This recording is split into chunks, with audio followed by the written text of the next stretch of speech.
大家好，我们今天来做一个这么漂亮又实用，而且功能非常强大的一个包包。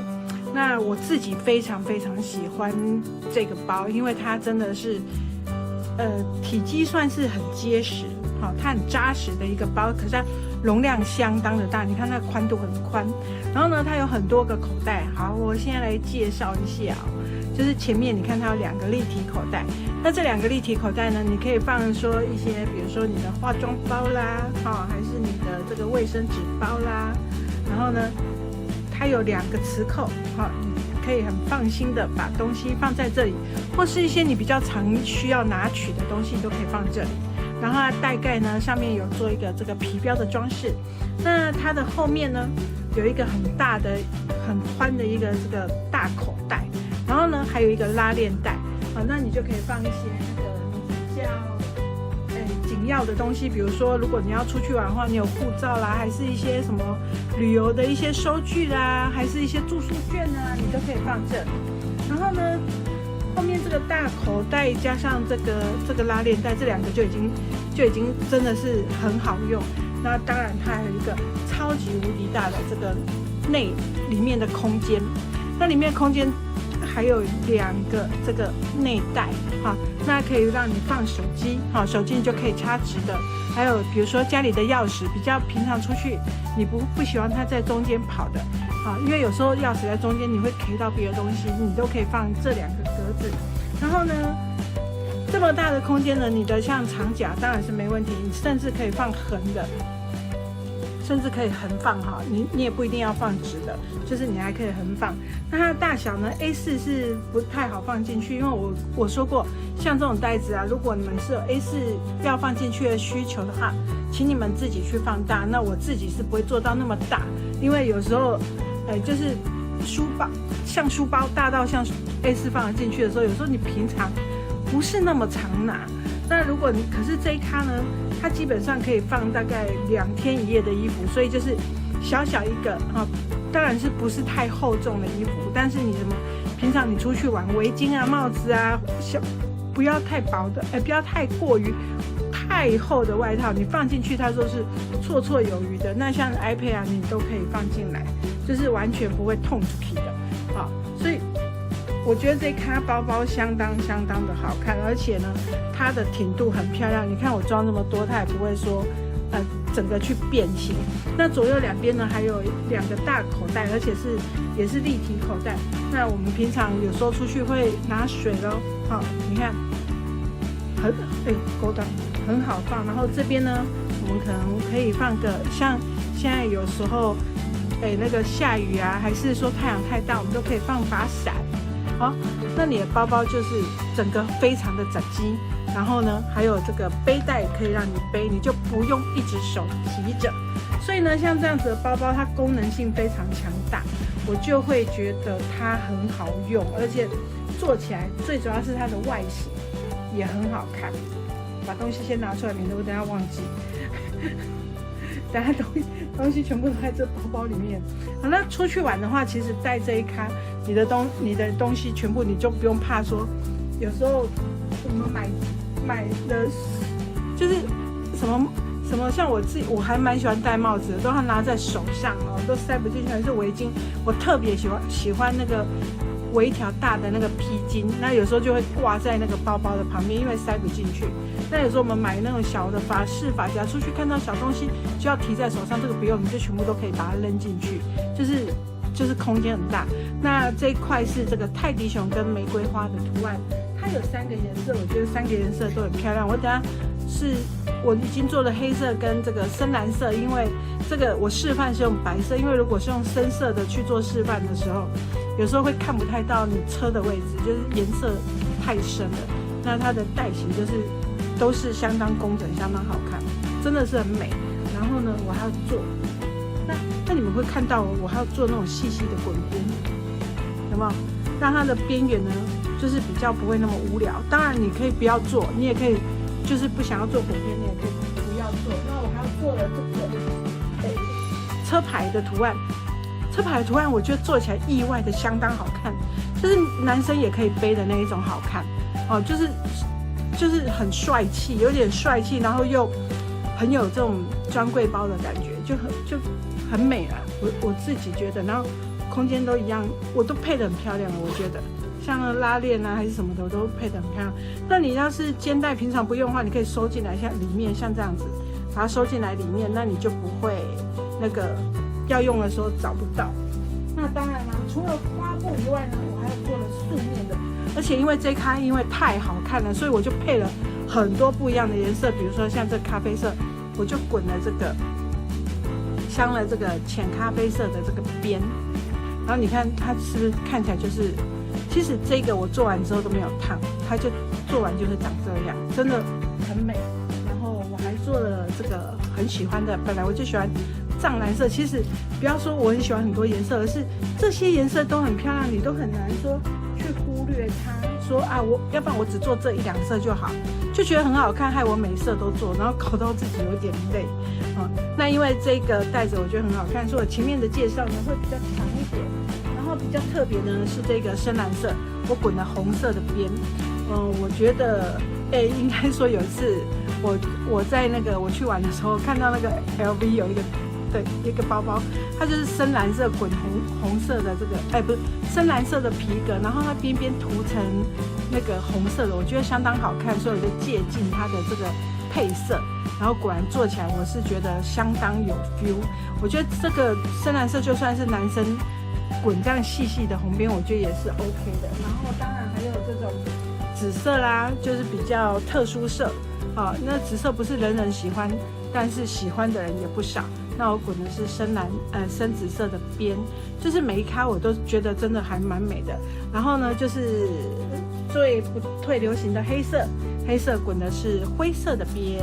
那每一个真的都很好看，然后每一咖我都很喜欢。说实在的，如果不喜欢我就不会做这么多咖，因为其实它并没有到说非常非常的好做，说可以让你一直好像闲着就可以一次做个1、20咖，不是，它是有一点点困难度，这是一定的，因为功能这么多的包，就是一定会有一点困难度。但是为什么我喜欢？为什么我想要做这么多咖？就是因为它真的做起来很好看，而且我这次这个侧边的口袋呢，我是做这个斜角，就让它的这个袋型呢不会太过于四方，所以这个比例呢我也是有调整过的，让它觉得更好看一点。好啦，所以像这样子的包包，等一下我们就是要来做这一咖，然后看你会喜欢哪一个颜色呢？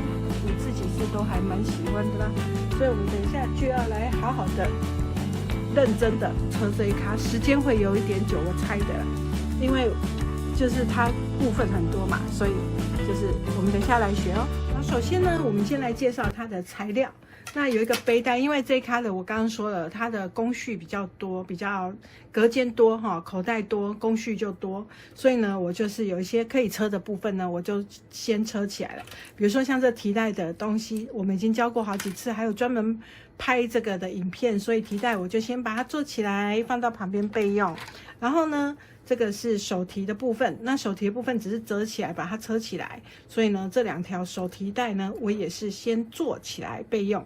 然后呢还有这个我等一下就要车给你们看，这个是口袋布就是那个袋口布，不叫口袋布了，袋口布有一边我也是先车起来，它有2片，我先车了1片，好，那等一下我们就可以用。还有这个袋盖，那皮标我就先缝好因为本来是就是我都喜欢一刀未剪，但是我怕时间太长了，所以我可以做的都先做起来。那它的后面有2个磁扣，有一个磁扣等一下会做给你们看，然后因为我怕有些人不会装磁扣，然后还有2边的立体口袋，我先车了一边，那当然还有一边会车给你们看。接下来是这个袋底的部分，好，袋底表布的地方呢，我是裁切成3份。好，然后呢，底部呢则是连在一起，连成一条。那当然就是说我袋里部呢，我这个袋底为了要让它挺一点，所以我还加了多贴了这个厚布衬，会增加一点点这种车缝上的困难度，因为它变厚了。所以，但是我觉得它让它整个袋子很挺，我觉得还蛮值得的。所以这个是袋底，然后呢是前口袋，好，它是一个立体口袋。所以前口袋在这儿，然后呢，前口袋已经有放2个那个磁扣我已经先把它粘好，先把它穿过去，把它固定好了。然后是后口袋，也是表布里布各一片，再来是里带啊。里带的话上面是折双，那里面呢只有一边贴后部衬。接下来呢就是3片这个带身哈，表布有3片，然后里布也是3片。好，所有的材料就是这样。那我们要车的话，记不记得我们要怎么车呢？那车这一咖呢，其实呢它的步骤有一点重要，就是说你步骤一定要对，你才不会说拆来拆去。事实上呢，我在车的时候呢，我也常常步骤一直不小心弄错，然后导致于自己在那边拆，有时候一分心啊，然后就没有注意到。所以你们等一下呢要仔细看哦。好，所以呢，我今天怎么那么温柔？真是没惯习。我们先来这个车这些无为不为。首先呢，就是提带一个部分，太温柔，我自己还吓一跳，好好笑。然后呢，我们先来车这个提带子的部分，这个是低循环的带子哈，就是它两边要固定这个背带的地方。那它的做法就跟我们的肩背带跟我们的手提带做法都一样，所以我就留一条车给你们看。总而言之，就是贴了布衬之后，好，让它挺一点，然后我们就可以开始把它折起来，把它对折车好就好了。所以这个其实我有时候都会想说，是不是不用示范呢？但是又怕有人突然问我说这个怎么车，我还是车一下好了。其实这一咖的布料我剪完很久了，我就是有点懒得教你们，因为比较复杂，我要讲比较久，倒不是说它特别难车，而是我要讲比较久，我就有一点懒惰，你知道吗？教久了真的是我觉得有点那个惰性出来了，就是会觉得有点懒得一直讲。好，那我们就是穿过我们的低循环之后，不过我觉得我也算坚持蛮久的，我已经教了，你看我在网络上分享这个影片已经好几年了，我觉得我已经算是撑蛮久的，希望可以撑得更久。好，我们先把这个低循环呢拿起来备用，这个不用太长，剪短一点，太长我觉得不好看。接下来呢，哎呦，我的东西掉了。接下来呢，我们要来车一个什么鬼东西啊？我们要来把那个磁扣给它固定上去，免得我等下不见了。好，那我们磁扣呢，它有磁扣的位置我们就是把它剪开，它后面有一个这个铁片你给它中央线先看好，然后铁片的两个记号把它做出来之后剪开，然后呢把磁扣放上去，这个很简单呢。不过还是曾经有人问过我，就是说磁扣怎么装，所以我变成说都会把每一个影片都会尽量想说，你们都没看过，那我就是从头教一次，然后把2只脚弄进来之后呢，用夹子或是用锥子的下方把它打一打，把它压进去就好了。喂，是嘞。好，夹扁，这样就好了。这个磁扣，我们的磁扣安装就完毕。然后呢，我们就把表布的正相对之后呢，把它这3头车起来。那车的时候呢，就是直线快车，弧度慢慢车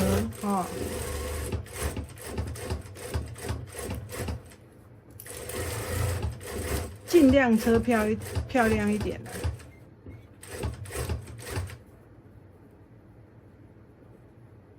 那我通常表布都会再给它拉进来一点，这样呢，等一下里布就比较不会痛出去。然后边缘的地方，我们就用锯齿剪刀给它剪牙口。我们尽量我尽量不要废话太多，虽然已经一堆了，但是尽量不要讲太多，免得这影片一拍没完没了的，很长啊。事实上，刚刚介绍那个袋子有几咖，我就已经讲了很久了，真嗨呢。个性都没改。好，我们这样子那个把它车完之后呢，因为有减牙口，弧度呢就会比较自然啊，不自然的话，你就这样给它揉一揉，像这样揉一揉，让它的缝缝呢，刚好在摸鼻子，让它的缝缝呢可以均匀的在里面，好，嘎底均匀的在里面，自己找位置，好，乖乖平顺的放好，然后我们就来压线，压个0.1。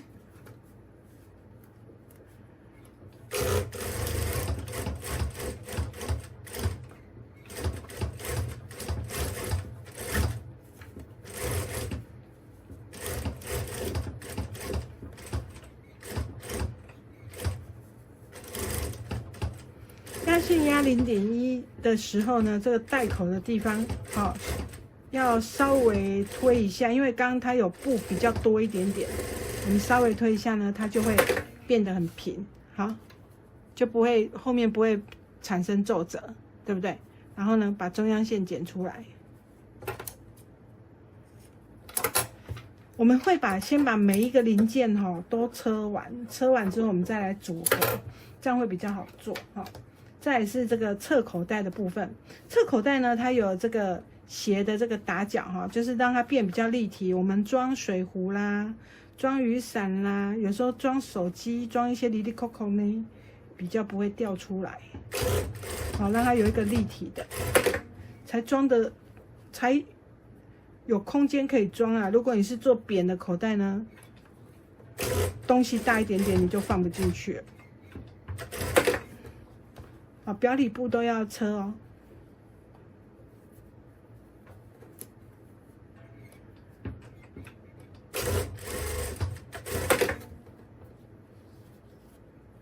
海边在这。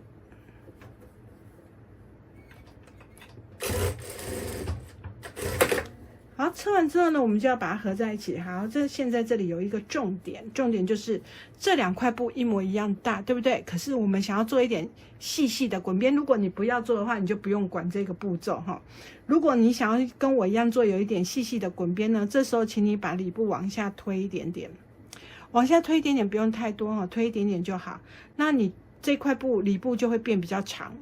那你就有剩的布可以做那个一点点的这个滚边镶边的感觉哈，所以呢，我们推一点点下去，不要推太多哦哈。然后呢，推多一点也没关系啊，反正最后你就是有剩的就把它剪掉，缝缝太多你就把它剪掉。好，像这样有车得到就好了。然后呢，你翻过来之后，你就可以看到有一个0.1的镶边，这里的长度就会刚刚好。好，然后这里就会有一点点的镶边。事实上，这种镶边啊，这种细细的滚边也不用太粗，胸抽力的刚刚太宽的话，你就觉得有点丑陋哈，就不精致了。那如果你不喜欢这样子滚边的人呢，你就可以不用管这个步骤，就按照我们以前车的那样。好，那下面有一个折子哈，一个折子往内，一个折子往左，一个往右。让它不会太厚，像这样，好，一左一右，让它不会太厚。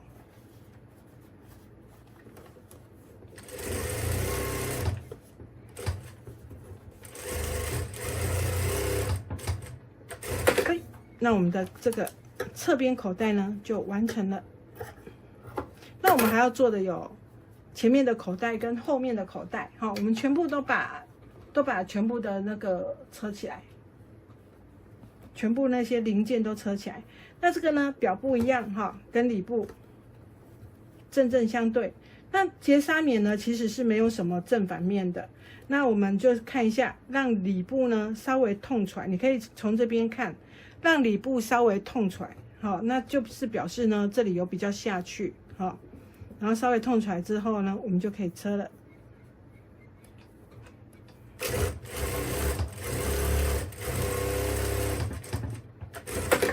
然后翻到正面，一样留个0.1。那如果你不再说一次哦，如果你不想要有这个细滚边，你就不用把里布往下推哈。因为我们的缝缝都留大概0.7到1公分哦，所以往下推个0.2公分是 OK 的，啊，推个0.4公分也是 OK 的，不要太紧张。好，那这一片呢，我们里部我先顺便把它放到这个后口袋去，后面的这个袋身，好，挑其中一片就好了。挑其中一片，我们顺便把它固定上去，才不会等一下弄到不见。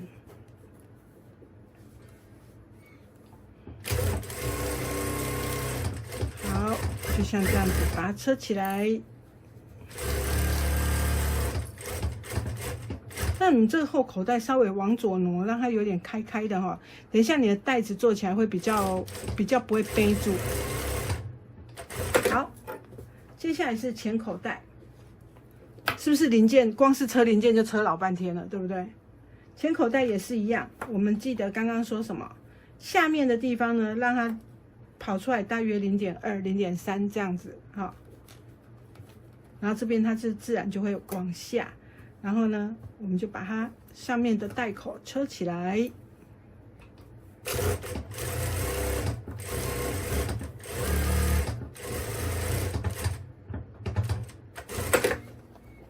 一样滚边先把它滚起来，镶边把它镶起来。镶边跟滚边不太一样哈，这个算是细细的镶边啦，我觉得它也不是滚边，滚边就要剪那个斜布条。但是其实它也是算滚边吧，我觉得，因为那其实是一种看一个说法而已。来，像这样镶个边，然后呢，我们这四周呢就把它车固定。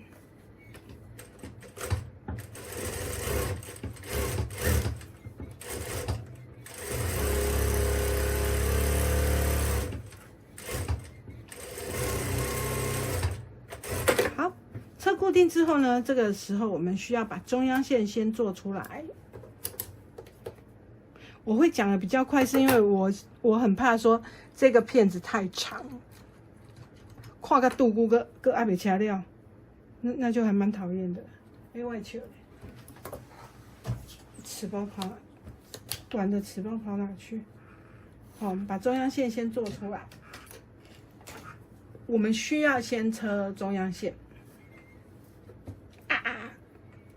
我又把线不小心弄出来了啦。好，然后呢，我们先把这个中央线也把它对好。好，那你要看上面有没有对好，其实你只要把刚刚画的那条线呢，好，把它对齐，然后看有没有符合到上面的那个中央点。然后你也可以看一下你的左右两边，好，左右两边有没有差不多大，这样子就可以了。好，我们这个呢要怎么样呢？要先把中央线先车起来，要注意听哈。中央线我们要先车，好，来哟，中央线先车。为什么中央线要先车呢？等一下跟你们说。你觉得它歪歪的？好，中央线先车起来。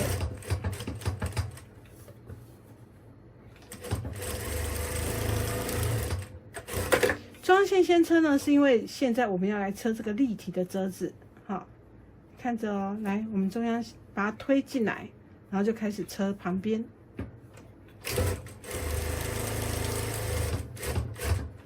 旁边呢，我们这里会做一个这个折子往内折，然后这边要往中，都是等于是往中间折，所以如果你中间没有先车起来，你现在车到这里就不好车了，所以我们中间的这个线一定要先把它车起来。然后呢，再来打这个折子，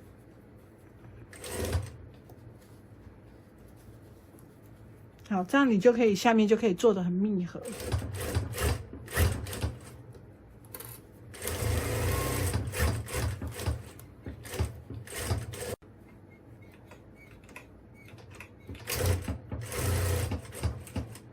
好，我们现在把它固定起来。我这里会剪接一下，是刚刚不知道为什么影片突然没有录影了，害我又拆掉重车，因为我刚刚已经大概其实都教完了。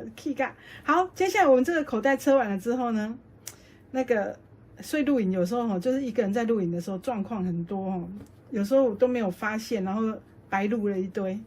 好，我们不管了，继续来。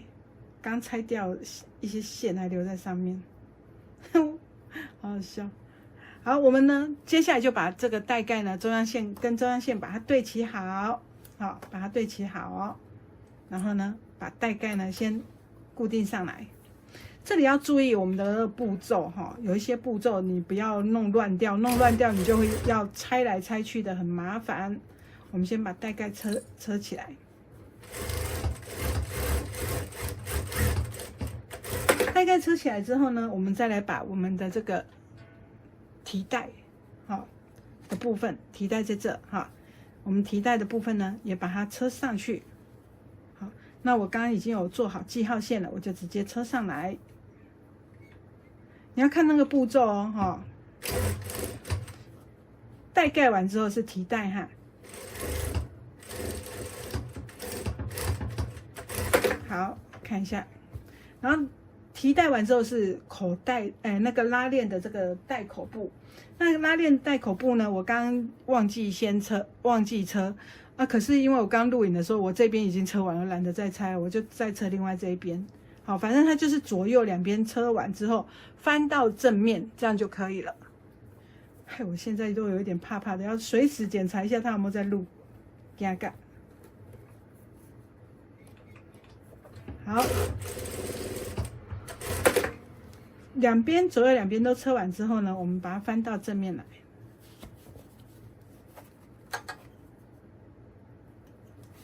然后再从正面压线。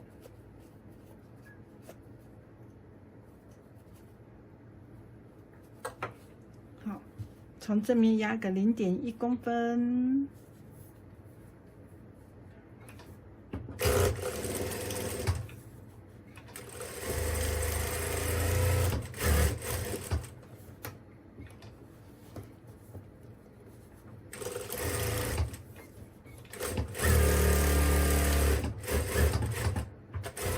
好，一样中央线要把它做出来哦，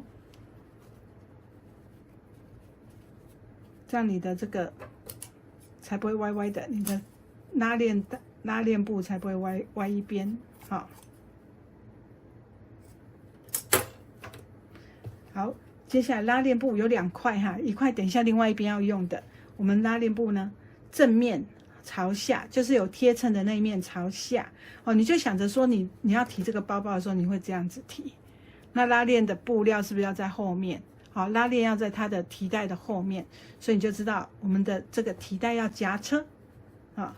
所以呢，我们就把这个中央线也对好，然后呢就把它固定上来。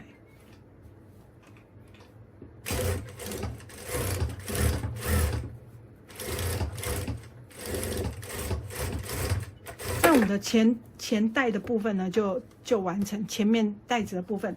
那你会发现呢，这个口袋的这个带盖啊，它的磁扣是比它还要低啊，因为是我们连起来之后呢，首先就是说我们可以增加它使用的面积，就是说我们装东西之后它会变蓬，好，这样我们才会增加它使用的面积，而且你带子提起来会更好看一点。好，前一片先处理完，接下来是另一片。好，那另一片的这个什么，有一个是有里带的，我们先把里带车起来，才不会又忘记要车。因为这2天其实我都在做那个玩偶，做一做之后，我就有一点差一点要忘记这一开要怎么车，真的是有时候车完就忘了，一直记一直记同一个事情，其实也是蛮累的。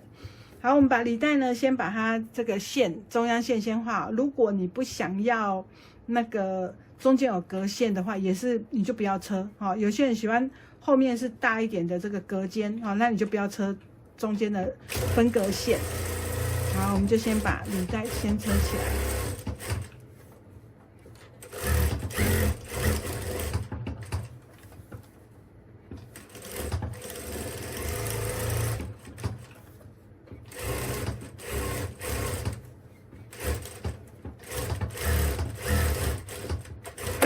好，我们的这个里带呢就有2个口袋了。好，我们履带这个车完了之后呢，接下来我们要来处理这个履带，有履带的这一片，我们必须把我们的这个拉链带部呢先放上来，先放上来哦，不要忘记，一定要先车这个好。然后呢，在我们的中央线的部分呢，我们左右我们要顺便车一下这个提带。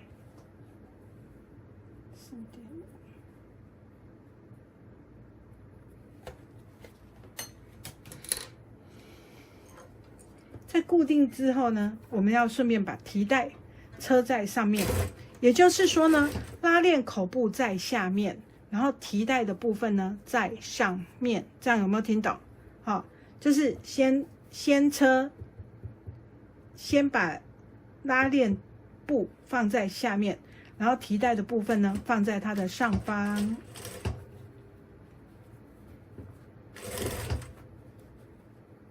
所以我就说这个的步骤呢，大家会比较分不太清楚哦。就是步骤，你只要不要弄错啊，你就可以车得很好，你就不会不会怎么样，不会拆来拆去的。好，接下来我们要来车拉链咯。那拉链的这个正面呢，就是朝下，我们要朝下往下，朝下车，好。然后呢，就是从后片的这个刚刚有后带的这一片布开始车它。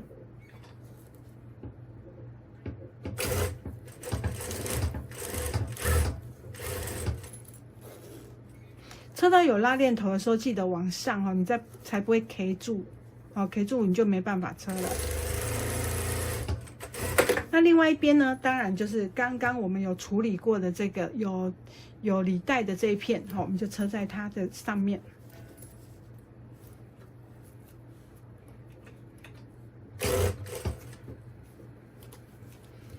那就是把它整理好哦，把它车平。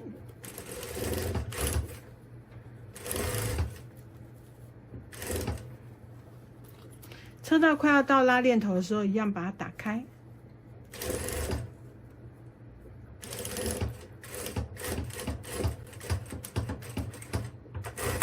好，车完之后呢，我们就来加一下里布啊。那里布呢，刚刚不是有3片吗？我们终于要来用第1片了啊。这里会用掉第1片跟第2片，就是沿着刚刚我们车过的这个缝线呢，再车一次。一样哦，后面会遇到这个拉链头的话，就给它挪一下哈。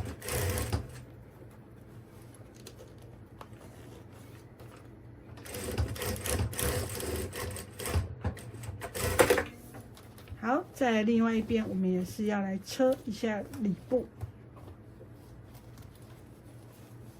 好，看一下，一边车一个哈，有人有分。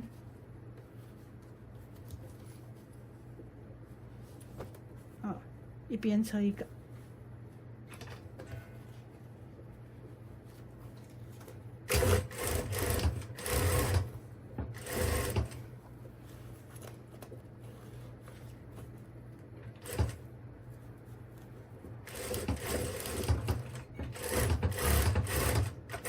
好，车完之后就会像这样子，我们的拉链呢，就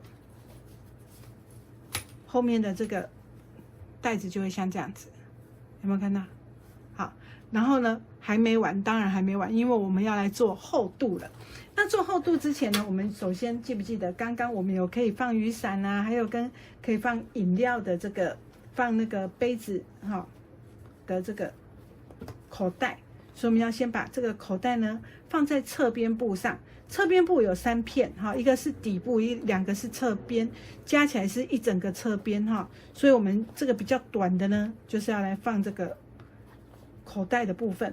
然后呢，我们从下面的这个点，这里有缝缝1公分，对不对？这里有缝缝1公分，所以这个点就是要对这个点就把它对好，对好这个点，然后往上放，这样，然后就把它车起来，车4周车起来哈。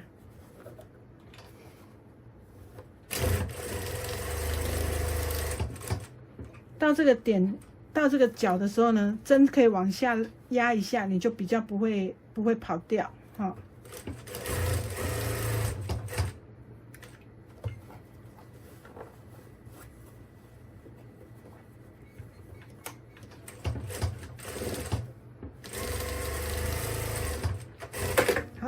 这样子你就有一个立体的口袋了，有没有看到？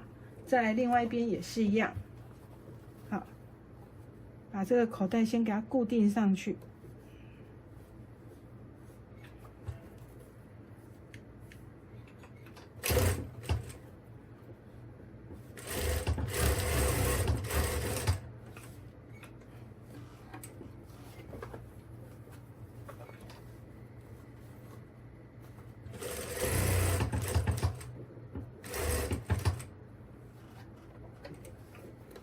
固定好3边，它就会变成一个口袋哈。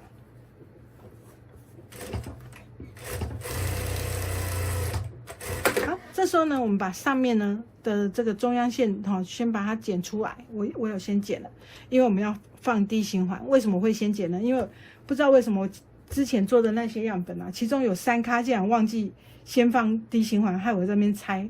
所以这次记得要先把那个记号线做出来，你就比较不会忘记放，但是还是会有时候真的是鬼打墙，还是会忘记放。好，D形环先给它固定上去，才不会忘记。那如果你不打算肩背的人，你就可以不用车这一条，好，不是说非要车不可，好，然后呢，再跟底部一起接，把它接成一条长长的，好，这个口袋这个侧边。有侧口袋的这个侧边，我们要来跟底部接。所以呢，这一咖袋子啊，它有车一车之后，它有些地方会变蛮多层的。也就是说呢，你们的针不要用太细，用太细的话很容易断，可能会比较容易断针啊。所以你们就是针不要用太细。那你们那个针车如果是那种很阳春的那一种啊。你可能会某些地方觉得，车不太过去，这个时候真的还蛮建议你们，如果是真心有想要学手做的话，那个好一点点的缝纫车呢，其实是可以买的，因为它可以，我的线又跑掉，就是好一点的缝纫车是可以买的，因为它可以让你车的比较快，哦，不要浪费时间，然后针目比较漂亮。我来专心成就爽。成耍真正是我的罩门，真没想到我也有这么一天，穿线穿不过的这一天。怪不得以前演戏演都会那个演妈妈都会叫儿子帮他，还叫小孩帮他穿线。所以就是说好一点的针车啊，缝纫车啊，你就可以这种东西，你就可以不用伤脑筋了。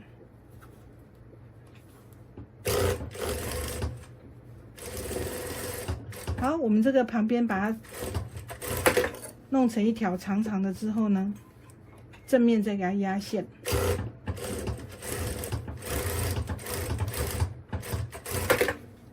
压线完之后呢，我们还是要剪一下中央线哈，把中央线做出来。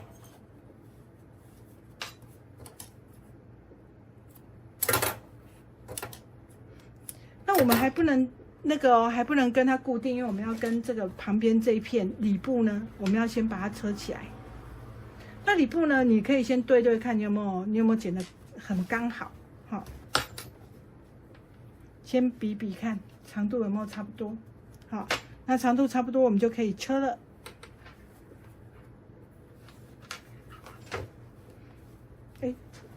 要正相对，不要弄错，正相对。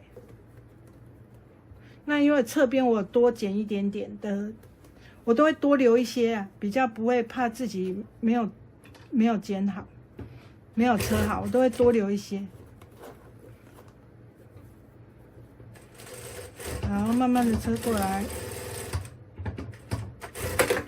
可是这个的话等一下要量刚好，所以我表部会剪刚好，里部我会剪长一点点。个人习惯，那你们的话就剪刚好就好了，因为这是我个人的习惯，不一定要学我。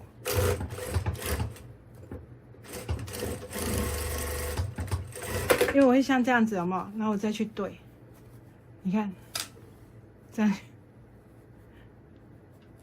再去对到这里，你看我就会多一点点，有没有？我就喜欢这样子，然后多的我可以剪掉，我不喜欢少了然后在那边头痛，我喜欢多了之后，多了剪掉就没事啊，少了你就很麻烦，你知道吗？有时候少个0.5公分你就那边车不起来，要不然就是会产生小皱褶，就觉得很烦。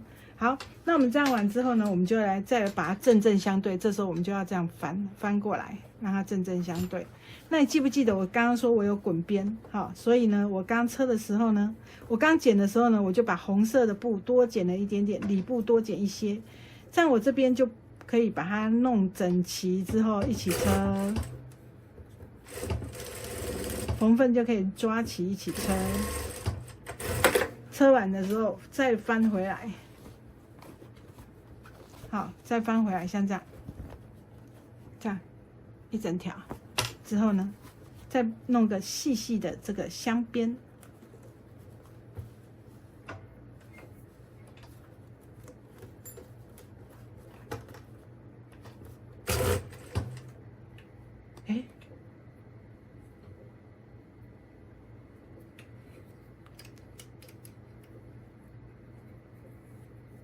为什么线会跑起来？哭哦，这很故意耶。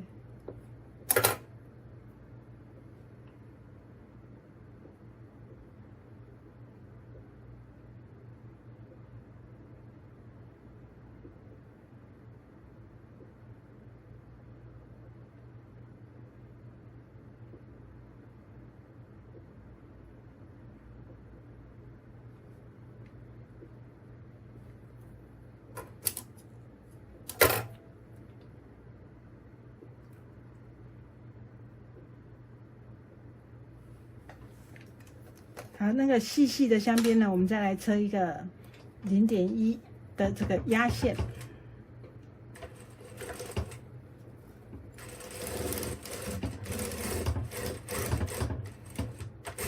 好，然后呢，接下来我们就把这两边呢都把它车起来，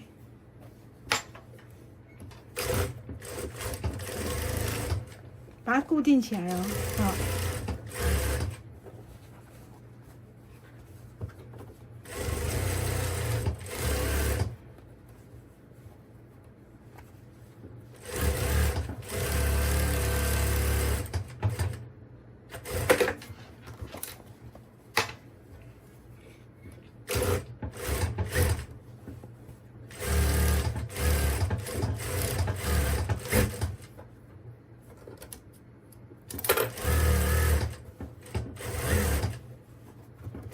然后左右两边把它固定起来，等一下我们要跟带身一起车了。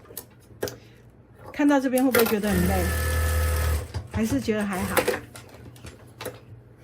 是说你们也看了累，也是很奇怪哦，因为是我在车，不是你们在车，对不对？好，我们这样子呢，我们的这个侧边就完成，就要来跟带身一起缝合。那我们带身缝合的话，要注意的是什么？先把这个所有的里布这个都全部往上拨，好，然后我们再来车这个侧边。然后车这个侧边的时候就要注意了，我们就不要，因为刚刚好，我们这个两边都已经处理过了，所以我们等一下要车的刚刚好，所以要把中央点呢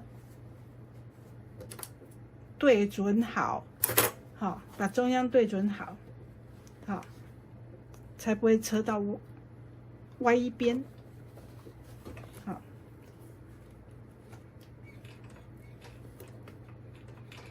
首先呢，由这里往下车，往下车很快我们就会遇到这个弧度的地方，我们就可以把它先剪压口。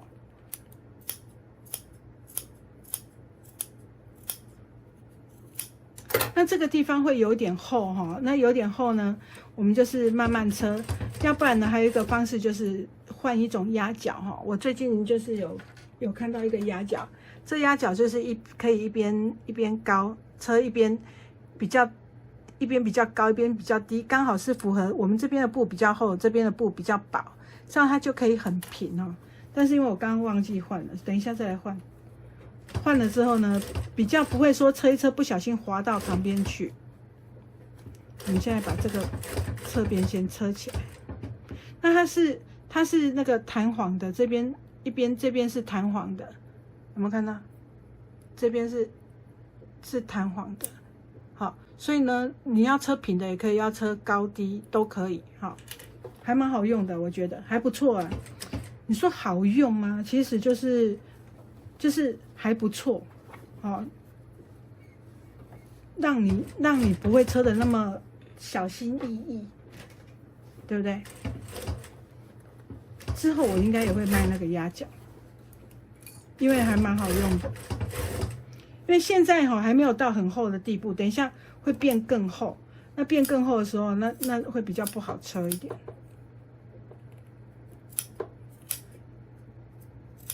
那为什么这里会变比较厚呢？因为就是有这个口袋，然后这里又有那个外带，所以就会变比较厚。所以在车的时候要小心一点。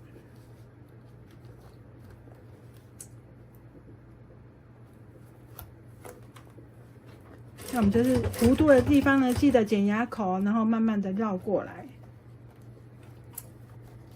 我绕的时候，我喜欢这样，我喜欢这样慢慢的转。我比较不喜欢都夹完之后再一起车，因为慢慢夹完之后再车，有时候很难车。就像这样子，按你开后切，先稍微对一下这个长度，然后之后就把强力夹再拿开再车，我觉得这样很好车。好了，你看这样呢，我们的这个厚度就做起来了。好，然后厚度做起来呢，我们接下来就要把它这样翻过来，然后在这里留，这里是有2片，这里要留一个反口，然后就这样车。好，那这时候呢，我就来换一下压脚，为什么呢？因为我这里又有这个里带。好，那当然没有换压脚也是可以车哦，不是不能车，只是说你换了压脚之后更好车，所以我就来换一下压脚。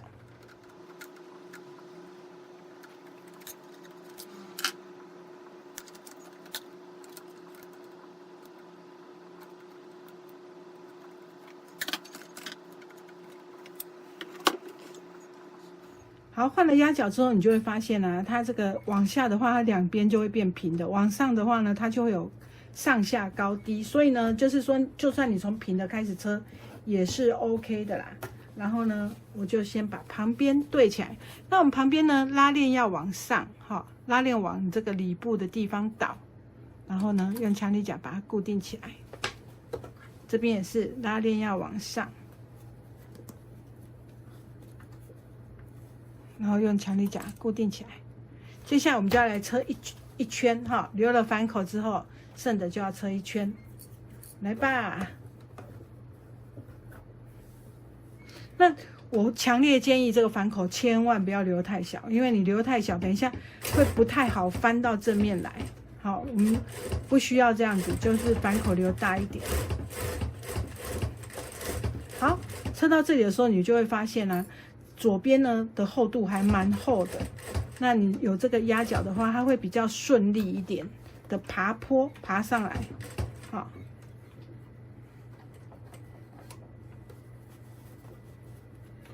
我好像本来想要从另外一边车嘞，不管了。好，上来了，上来之后这边比较有厚度，你看它就会变成一高一低哈，然后就比较不会滑到旁边去。因为我之前车一车，有时候它会咻，然后就跑过来，所以我才想到说，好像有这个压脚。那之前有一个那个就是卖这个压脚的人，他自己就寄一个样本来给我，然后我都没有理他。然后那天我想到的时候，我才说，好像可以拿来用用看，要不然我车那么多咖，有时候会一直滑到旁边，我会觉得蛮累的。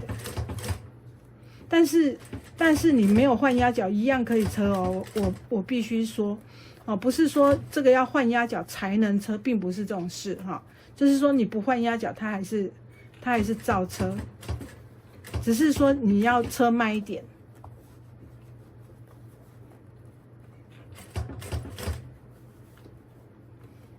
这个东西说不定出来很久了，只是我不知道，因为我就是没那个注意，以前都是不管它，因为是刚好是这一咖特别厚，那其实我们一般的带子只要有一点厚度哈，如果你觉得你的功力不是那么够，你就可以换这种压脚了。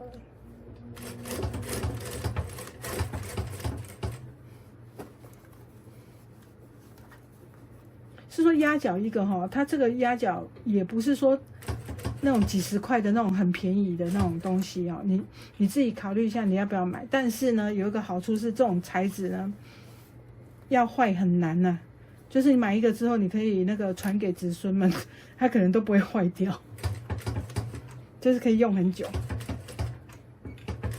其实好像我的压脚，不管是什么压脚，都还没有用坏掉过的这种经验，哈、它材质都还蛮好的。那这个黑色的话，好像是说它是什么特殊涂层哦，还是阿蛙哥啊，反正不晓得，就是总而言之，就是看起来质感还蛮好的。那这个车到这里的时候要小心，不要车到拉链的那个头哈、我本来哈，其实我一拿到的时候，我那天第一次在车的时候，我以为它是高低是固定的，没想到它是弹簧，一边是弹簧压脚，这非常好，表示呢你不用说车到平的地方呢，你还要换压脚，那就很麻烦。好，那我刚刚说的反口不要留太小，然后呢转角的地方呢，我们就是把它剪一下。把多余的缝份剪掉。说着说着哦，这开我们好像已经车了很久的感觉，有没有？其实呢，它那个什么，快车完了，应该啦。至少我们已经完成一半了，完成一半以上了，对不对？然后呢，我们就从这个翻到正面来。从这个反口呢，把它翻到正面来，那这会有点厚度，你就用力往内压，好，两边都是用力往内压。你们不要怕挑战困难的包哈，偶尔也是要做一下那个比较厉害一点，让人家觉得说你手做好像做了很久之后，做了一阵子之后就变得很厉害哦。偶尔我们要这样子，对不对？所以这一咖感觉比较有难度，但是其实你做完之后，你会觉得还蛮有成就感的。不然我也不会做那么多咖，因为就是在车每一咖的时候，想到说要教你们啦，我要想一想怎么样去做是最简单，然后最好看，好又好做的方式去教你们。所以我就一边做一边摸索，说怎么样去做会比较好。好，我们这个做完呢，这里这个反口我们再把它车起来。好，反口要车起来呢，首先就是把它弄平整一点，然后把里面的缝份折好，变成一条直线就可以了。那如果你要长针缝，当然也是可以哦，哈。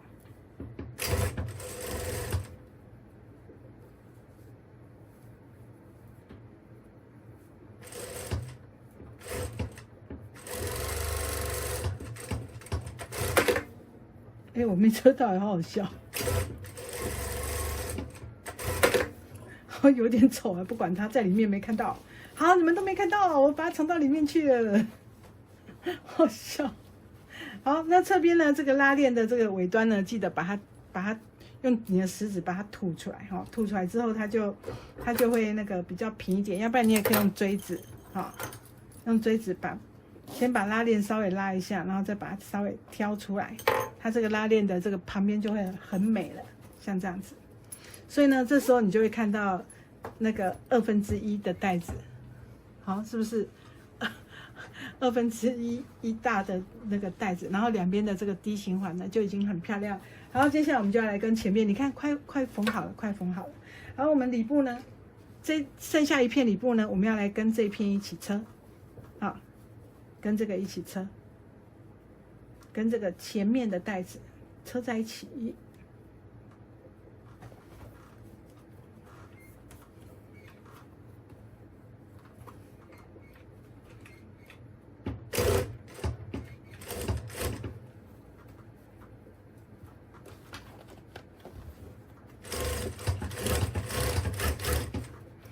因为它也是左边比较厚一点点，其实也是差不多，因为这里有缝缝，但是它就是还蛮好车的。车完之后呢，我们再来做压线，我们把这个带盖呢打开，好，带盖打开，然后来压左边0.1的压线。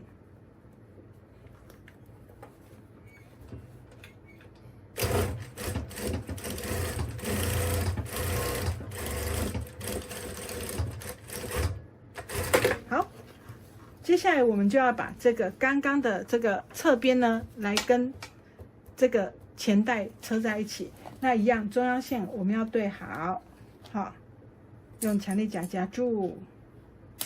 喂，我把强力夹弄断了，我这强力夹用很久，好好笑，我是古的，我是大力金刚子，好，我这强力夹用了几年了，5、6年了，终于遭受不住我的摧残，冻没掉了。好，我们从侧边这里开始车，好，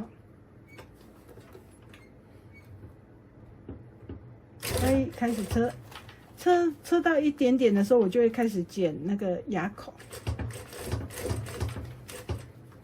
车到我整个人都有点累了，因为一边教哦，这个带子就是这样，比较复杂，我就要讲很久，然后就会觉得有点疲了。好，这样子呢，会不会有一天我就说我懒得教了，然后就再也不教学？有没有可能？想说都已经拍了那么多了，已经开始流露出倦意了。果然换这个压脚哈，车子厚的地方是好车很多。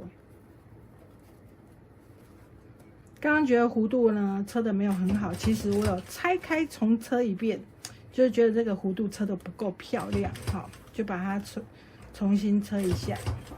那上次呢有人问我说，为什么他车这里的时候总是会觉得皱皱的？就是说你皱皱的时候，就是你的长度呢没有算好，好，就是你的弧度呢跟你的侧边的长度其实是不一样的，所以你在车的时候你挤它了，它当然就会产生皱褶。那你如果真的不小心车的挤了的话，你要挤得有技巧，不要让它产生小细纹，你要很平均的在每一个地方呢去推它，好，然后再来就是其实大致上是这样，不然其实如果说你有距离有算好的话，如果你是比较容易会推吃针的话，有时候你制图可以把它另外一边哈，你比较会变长的那一边呢，你把它制图呢画短一点点，好，用一点点偷吃布，好。如果你车的时候总是会拉伸的话，你就偷吃布一点点，就是说你在会变长的那一段，你把制图呢把布剪短一点点，这样你就不用说因为你拉的关系呢，导致于它变得太长，这样就好了，好，才不会每次车完都觉得很心累，有没有？好，那其实我们这一咖最难车的地方呢，不在于什么，就是在于这个侧边要车的刚刚好了，好，所以你们记不记得我以前都用2段式车法，就是可以预防这种情形发生。好，我们这一段车完了之后呢，我们就要来车什么呢？剩最后一个步骤，几乎剩最后一个步骤，就是要把这一片好跟这一片把它缝合起来，像这样子把它车起来。然后呢，这个地方呢，我建议大家真的是缝缝那个反口不要干扰留太小，好，你就是让它留多一点，整个这里都是反口也是 OK 的，好，不要把反口做得太小，因为它很厚，你会变得很难翻，好，所以我们就这样子来把它车起来，好，这咖带子它因为比较厚，所以你会觉得说比较多层，所以你会觉得好像比较难车，我车的也比较慢，因为我就是想要把它车好。那如果你们是那个什么，我被公司你们只要步骤有弄对的话，其实不会难车到什么地步，它就是因为比较多层就比较厚一点，哈。那相信很多人还是愿意去挑战一下这样不一样的包，哈，有一点厚度的，像有些人还会用帆布还给我用那个已经用那个水洗帆布还在贴衬，我真的很佩服他。我自己是没办法，我不喜欢车到很厚很厚的带子，掐料哦，拢感觉规个人拢忝嘛。好，那像这个反口呢，我们就只要转过来的时候一点点就好了。好，然后一样把这个弧度呢剪掉，那个缝缝剪掉，让它不要那么厚。那这边也是一样，我们把布推过来，好，把布推过来，然后呢，这一面包起来。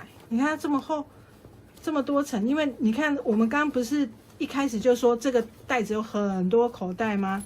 所以呢，它就是会比较不好车一点点。好，最后在包的时候，一开始的话都还好，那就是最后在包的这边会觉得比较困难一点点。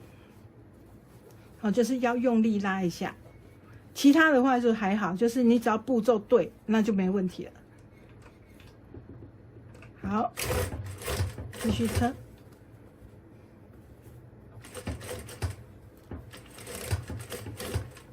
好，那这个压脚呢，它本身就是说，这边你看这么厚，这边这么薄，好，它就没有问题，它就可以这样子很顺利的把它车过来，不会说滑到旁边去。还不错，应该算是很不错了，因为毕竟它有弹性的话，它上面有那个什么有弹簧哦，你就不用怕说你只能应付一种厚度，它就可以应付很多种厚度。那其实它这个，我看他介绍哦，他好像也不是说为了这个嘞，他好像为了什么那个，有时候你们在压装饰线，比如说像那个带盖啊，在压那个装饰线，有时候有些人就是会滑下去，哦，他就是为了车装饰线用的。我自己是觉得那种都小 case 的，我觉得这个才比较不好车。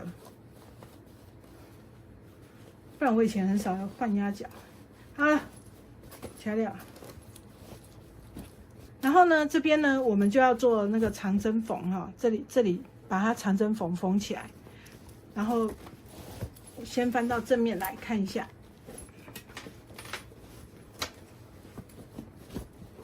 好，我们看到正面的时候，你就会看到真的是很漂亮的包包，辛苦是有代价的哈，不会说让你觉得说辛苦是没有代价的，它是真的很漂亮，有没有？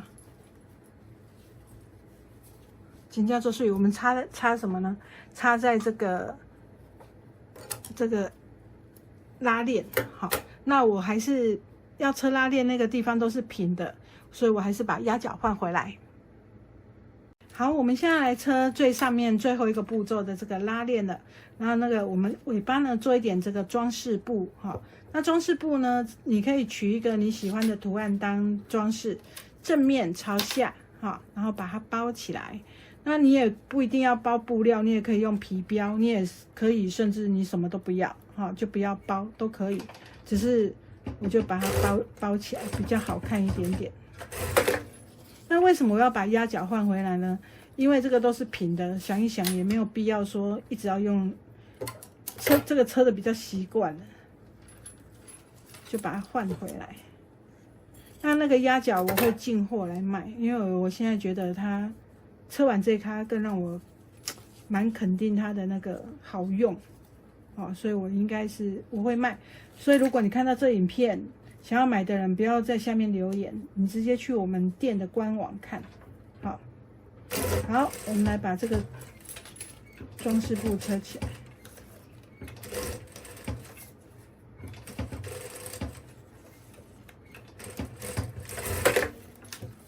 好，接下来我们就把这个拉链呢，那个直接放到上面来了。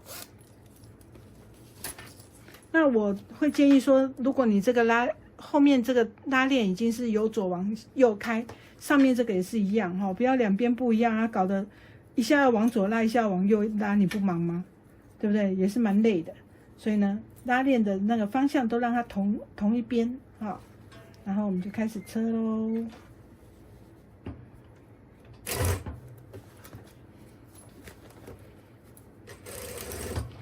快要结束了，高不高兴？就刚刚车那个比较厚的地方啊，感觉比较严肃，有没有？哦，车完那边就觉得如释重负啊，对不对？所以就是厚一点的那个地方，大家注意一下。好，我们拉链的这个尾端呢，做个记号。好，等一下我们起针就从那边。所以很难得哈，很难得看到我换压脚在车东西，对不对？就表示这个袋子呢，它的这个口袋因为很多功能性很强，是真正好用，不是假好用，所以让我愿意呢为它多做一些哦，就是帮它换个压脚。不然我通常都是一个东西车到底的，没有在管它。那也是因为做起来很好看，所以我做了好几个颜色，哦，那也真的是个个都好看啊。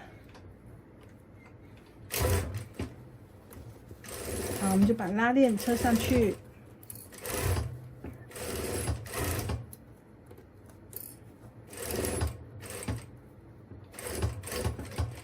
耶，完成。好，我们其实剩下最后哈，记得里面那个要去做那个长针缝哦，要去做那个长针缝，把它缝起来。好了，我们完成了。你看漂亮的袋子，我甚至啊，你看我这样做完，连烫都不用烫，它整个袋子就非常好看。来，我调一下镜头啊，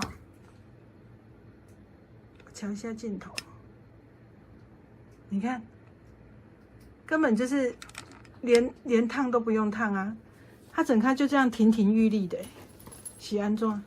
那也叫水。好，我们这远远的地方哦，刚刚我不是说我有重车吗？就是弧度的地方，我觉得车起来没有很好看，我就把它重车一下。然后你们看，这样的袋子是不是超美的？好，前面两个，哎，我的镜头，好，前面有两个这个立体口袋。可以放很多东西，好像我刚刚说的，有点厚度的这个拉链包哈，这个我们之前做的这种小方包，我里面就是放了什么护唇膏啊，什么挖格手啊、药膏啊，你看它放进去都是很 OK 的，你都不用怕它痛出来，它容量真的很大。然后呢，两边的磁扣盖起来，所以你的东西也不太容易掉。然后呢，左右两边哈，我有先把这个提袋车起来，它是哎呦。不好意思，撞到我的镜头，拍谁。然后它有这个活动的这个钩环呢，可以把它当成肩背，或是就是变成可以斜背了，你就可以解放你的双手了。这几条刷，好像这样子。然后你要手提也很好看，然后你要背也很好看。后面有一个这个大的这个后带，哈，有一个大的后带，然后还有一个拉链带。对不对？然后中间的这个空间超级无敌大，记得反口要去缝哈。然后呢，它空间就是真的还蛮够用的。然后旁边呢还可以怎么样？放水跟你的雨伞，是不是很方便啊？其实有时候手机啊，我们背着的时候，手机就是也是很想放旁边。好，你看。真正做好用哎，这个甚至可以放那种比较胖一点的这个杯子，因为它还有空间，对不对？然后就是整个很大，它因为这个旁边的口袋够大，所以它也不至于说会挤到里面的空间。